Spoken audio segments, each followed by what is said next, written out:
Did you just threaten my best friend? I can crush your skull without even flinching. Welcome to MsMojo, and today we're counting down our picks for the top 10 teen drama characters who deserved better. Yeah, well, just don't go messing up that pretty face, Andrews. It's growing on me. Then let it be known.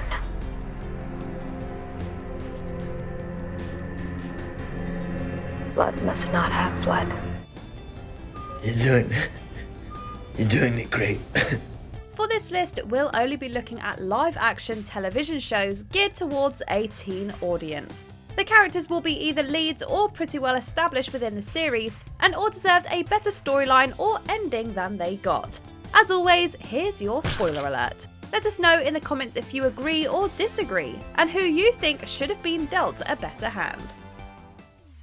Number 10, Kira Yukimura, Teen Wolf. I just found out you're 900 years old. I don't think I'm ever gonna trust you again. For this entry, it was a toss-up between Kira and Allison Argent, two Teen Wolf characters who endured tumultuous storylines.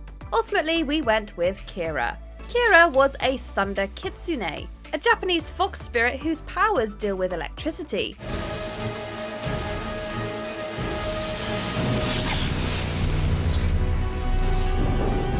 Kitsunes are incredibly powerful beings, but Kira was repeatedly shown as being unable to control her powers. She was only on for 2.5 seasons before disappearing with the Skinwalkers and never returning.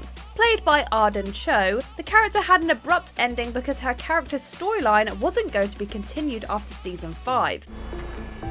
Maybe I failed your test. Maybe I don't have control yet. But I'll do whatever I have to. This led to fans being disappointed that this awesome character was never given an opportunity to truly shine. Number 9, Maya St. Germain, Pretty Little Liars. Fans first met Maya in season 1 when she moved to Rosewood into Alison De Laurentiis' house. Soon after, she and Emily became a couple. She was sweet, charming, and entirely supportive of Emily. What's it called when two people go out like that? I think they call it, a date. She only lasted 2 seasons though, before she met her demise at the hands of her stalker ex-boyfriend, who was furious that Maya had chosen to be with Emily over being with him.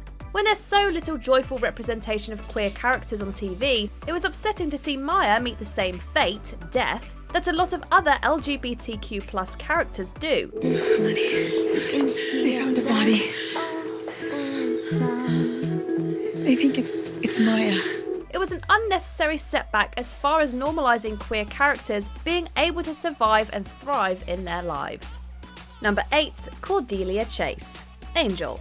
Cordelia started off in Buffy the Vampire Slayer before transitioning into Buffy's spin-off, Angel. She was the catty popular girl who eventually joined forces with Buffy in fighting evil. Hello? How stupid are you people? She's a slayer. I'm a homecoming queen. Her quips were hilarious, and her softening into an eventual hero was a joy to watch. I'm Buffy, freak of nature, right? Naturally, I pick a freak for a boyfriend. And then he turns into Mr. Killing Spree, which is pretty much my fault. Cordy, get out of my shoes. In the spin-off, she and Angel developed a relationship, but she ended up dying quite unexpectedly in the 5th season. The worst part about her death was how casually the news seemed to be taken by the rest of the characters, as if she hadn't just spent the last 7 years as one of the leads in the Buffyverse. Don't make this hard, Angel. I'm just on a different road. And this is my off-ramp. In 2021, Charisma Carpenter, the actress who played Cordelia, said that she was unceremoniously fired from Angel after her pregnancy, among many other allegations. Maybe that's why her character arc was cut short so abruptly. We take what we can get, champ. And we do our best with it. Number 7, Josie McCoy, Riverdale. Next on our list is Josie of Josie and the Pussycats. Josie was focused, talented, sweet, and she loved to body roll. Baby, I want your sugar, I'm ready to get served. Sugar. Oh, honey, honey. Really, she could and should have had her own show.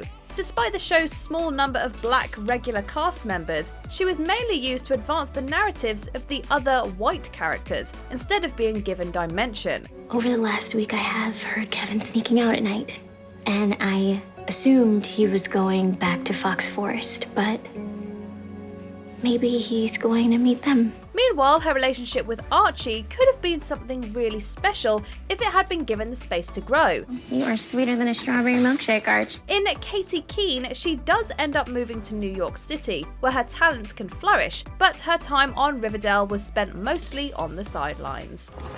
Oh, I have heard so much about you, I feel like I'm meeting a celebrity. Well, any friend of Veronica Lodge's is a friend of mine. I'm so sorry I was late. Number 6, Lane Kim. Gilmore Girls. I just have to get back in a band. I'm going crazy not playing. I can imagine. I mean, you go from having band practice every day and seeing certain people every day, and then suddenly you're not. Lane Kim was the badass drummer of the band Hep Alien and best friend of Rory Gilmore. She had dreams to become a rock star and travel the world, but she ended up marrying and getting pregnant at a young age. Twins, Zach. Right. We're having twins. Yeah, it's heavy, but we can handle it. That isn't to say that her choice to do so was a bad one, but she definitely deserved a shot at trying to achieve those goals. Due to the strictness of her household, her rebellious spirit could only exist in secret and away from her parents. I don't want to be in sales. You don't have to be. I want to do something cool. Sell refrigerators. You're not funny. She lived a double life for years, only to be handed a pretty vanilla fate compared to what she wanted. It would have been great to see her really take the risk we all knew she was capable of. Does this mean yes? Yes.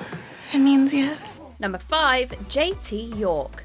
Degrassi, The Next Generation. If elected, I, JT Yorke, will do what a real politician would do. Absolutely nothing. JT Yorke was the lovable, big-hearted goofball of Degrassi. Remember when he fought Dean after Paige told him what he did to her? Too much for you, Mr. Rapist. Towards the end of season 6, his time in the Degrassi-verse ends. After attending a party at Emma's house, JT heads out to his car where 2 drunk students from Degrassi's rival school, Lakehurst, are standing. Couldn't find a toilet? One is urinating on the car as the other laughs. JT makes a quip, goes to unlock the car door, and gets stabbed in the back. You guys slay me with your humor. Yeah, mascot boy? Laugh at this. JT could be a bit annoying, but there was no reason for him to be murdered in such a violent way. He was considered the glue holding the cast together, and he deserved to stay alive. Number 4, Lexa, The 100. The Sky People march with us now. Anyone who tries to stop that will pay with their life. Lexa was a fan favourite because of her general badassery and because of her relationship with Clark. Lexa's death marked another LGBTQ+ character killed off pretty soon after being revealed to the audience as queer.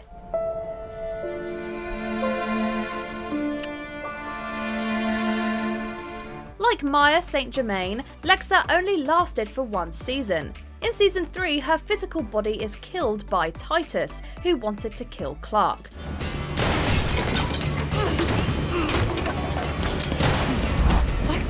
Of all the people who could have been caught in the crossfire, Lexa was not the one. She was powerful and soft, and she and Clark balanced each other beautifully. Sure, the actress Alicia Debnam Carey was leaving the show, but it was a brutal blow that left a Lexa-shaped hole in everyone's heart. The next commander will protect you. Number 3, Justin Foley. 13 Reasons Why. You're not that innocent, Jensen. I don't give a shit what she says. Okay, so Justin really started out as someone we loved to hate before blossoming into someone we genuinely were rooting for. He went on an intense personal journey and started to show some real growth. But after getting sober for a second time, he was diagnosed with AIDS and died from the disease. Are you afraid? Yeah. Showing the consequences of the choices he made when he left town was one thing, but killing him off took it to another level. Will you hold my hand, bro? He was really fighting to make right all the wrong he'd done, and this end just didn't seem necessary. Number 2, Bonnie Bennett, The Vampire Diaries. I would die 100 times over just to have you standing here alive in front of me. As we've seen, LGBTQ+ characters routinely receive the short end of the stick as far as storylines go, but so too do women of colour.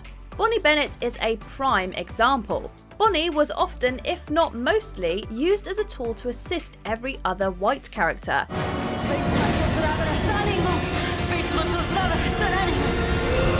She had to endure multiple deaths, we barely got to see into her internal life for longer than a glimpse, and she was shown as being too weak for the strength of her powers, hence all of the deaths. Don't move, okay? I'm coming to you. I died, Jer. I died the day before graduation, and the rest of this has been a gift. And I choose to be thankful that I didn't waste a second of it. But she could use her mind to manipulate fire and set a car ablaze, so it was nonsense. She was arguably one of the most powerful characters and should have been given the proper space to thrive. How? It took some time, but I think I finally figured the switch thing out. Before we unveil our top pick, here are a few honourable mentions. Keith Scott, One Tree Hill, murdered by his brother, Dan Scott. Does this darkness have a name? Adam Torres, Degrassi, The Next Generation, dies in a car crash.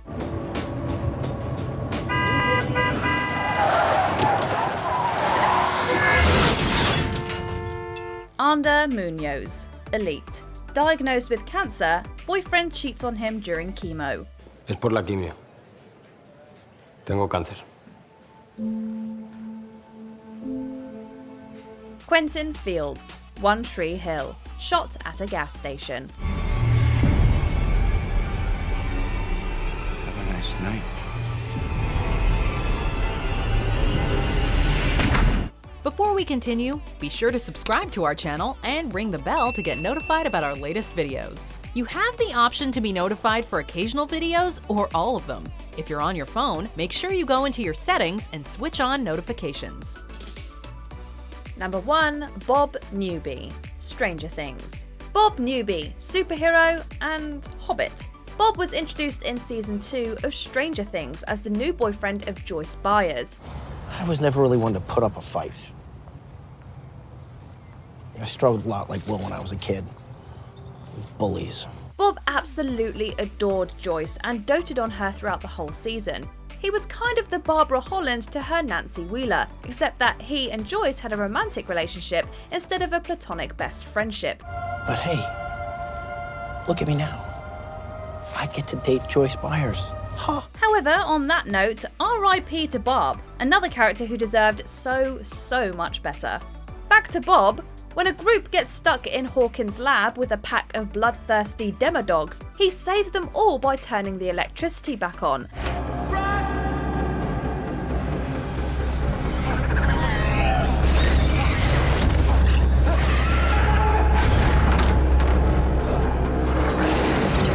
After risking his life, spending the season loving and supporting not only Joyce but also her sons Will and Jonathan, Bob is gruesomely killed by one of the dogs.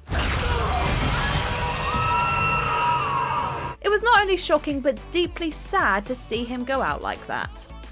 Do you agree with our picks? Check out this other recent clip from MsMojo. And be sure to subscribe and ring the bell to be notified about our latest videos.